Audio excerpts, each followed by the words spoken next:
Uy, alam mo ba na may bagong dinadayong wonton nandito sa Barangay Ibayo sa Marilao, Bulacan? For as low as 75 pesos, matitikman mo na ang dinadayong wontonan noodles dito sa wontonan ni Kastoy.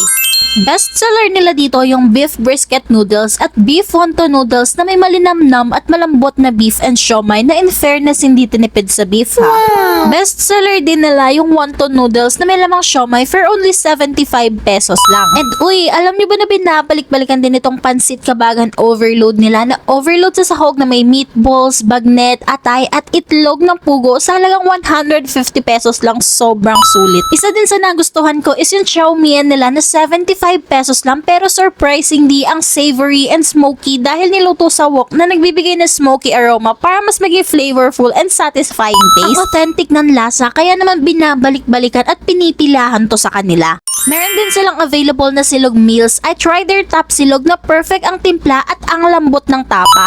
May sizzling din silang available na unlimited rice and soup and I got their breaded pork and liempo na grabe ang laki ng serving. Sulit ang unlimited rice mo dito.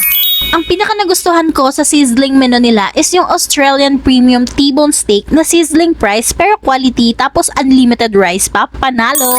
Located lang sila sa Barangay Ibayo, katapat lang ng Avon at may malawak silang parking area. Open sila every day from 10 AM to 12 midnight pero madalas nagko-close sila ng mas maaga dahil mabilis silang ma-sold out. Kaya if nagka-crave ka sa masarap na wonton, beef brisket at solid na pansit kabagan overload around Marilao, Bulacan, you should definitely try this out.